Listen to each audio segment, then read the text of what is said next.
Baik saudara, prospek pekerjaan dan tenaga kerja mahir dalam industri perkapalan antara paparan berita dari Negeri Jelapang Padi Kedah. Kita bersama Muhammad Rizal Ismail di studio berita RTM di Alostar. Teruskan Rizal.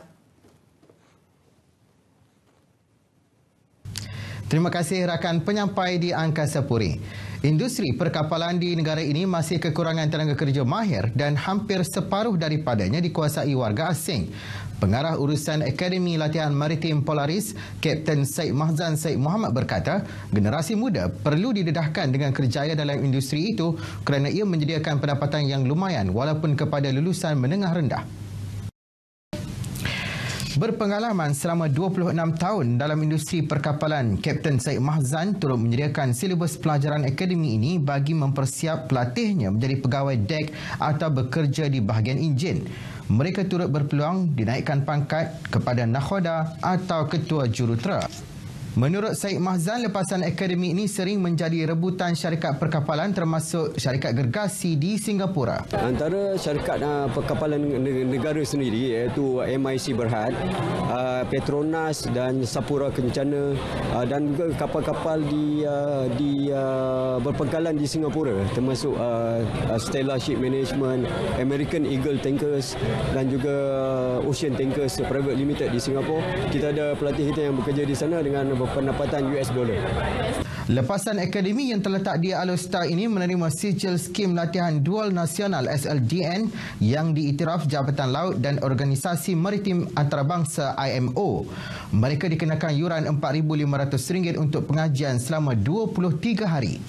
Memilih bidang kerjaya yang berisiko ni sebab salah satu sebab minat dalam yang dari kecil kita nak kerja kat kapal tapi kita tak tahu macam mana nak kerja. Jadi lepas tu kita dah tahu ada akademi laut ni, jadi kita cuba invest sikit kat akademi ni untuk kita bekerja. Permintaan tinggi terhadap mangga harum manis Perlis sejak 3 tahun lepas mendorong petani di negeri ini mengusahakan tanaman itu.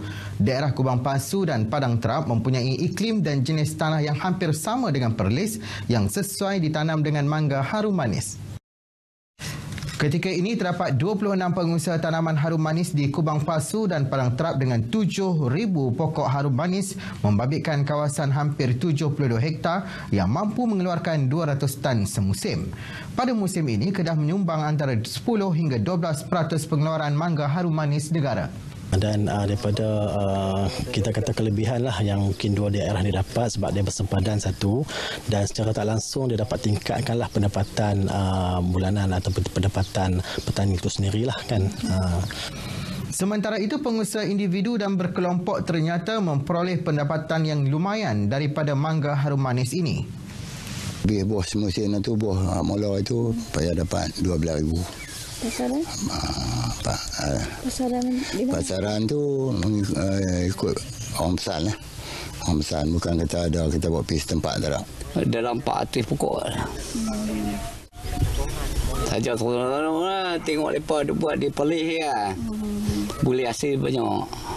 Harum manis Kedah dijual RM25 sekilogram pada harga ladang dan setiap satu pokok boleh hasilkan 100 biji dan kemuncak pengeluaran harum manis ialah pertengahan April. Lebih 10,000 pengunjung hadir pada program School Out Kids In atau SOKI 2019, anjuran Pusat Sains Negara Wilayah Utara di Gunung Kriang Alostar sepanjang cuti sekolah yang lalu. Bermula Isnin lalu, cawangan Pusat Sains Negara ini menganjurkan Minggu Sains Negara dengan program yang lebih kurang sama dengan SOKI 2019. Ia termasuk permainan interaktif berkonsepkan self-exploration sesuai untuk pelajar sekolah menengah rendah dan prasekolah. Antaranya 3D Modeling, Da Vinci Bridge, Linkage Experience, Tallest Tower Challenge, Junior Contractor dan IM Machine. Kita ada sebuah institusi pembelajaran tidak formal, pembelajaran sains tidak formal. Jadi di mana masyarakat yang datang ni dia akan memahami dan mempelajari sains dengan kaedah yang tidak formal. Bagikan exposure apa benda yang boleh dibuat, bagi dia keyakinan untuk join aktiviti macam ni, itu je. Selalu ikut pengembangan jugalah. Sejak bila lagi tu? Sejak pindah ke Kedah lah. Kita dapat tahu ada cawangan di sini, terus datang. Sebab sains bagi mereka susah. Bila kita buat masa ni, mereka rasa fun. 150 permainan terdapat dalam galeri pameran Pusat Sains ini yang dibuka setiap hari dari 9 pagi hingga 5 petang kecuali Jumaat dengan tiket berharga RM3 untuk dewasa dan RM1 untuk kanak-kanak. Paparan itu mengakhiri bahan berita dari Kedah. Saya Muhammad Rizal Ismail. Assalamualaikum dan salam sejahtera. Kembali bersama rakan penyampai di Angkasa Puri. Silakan.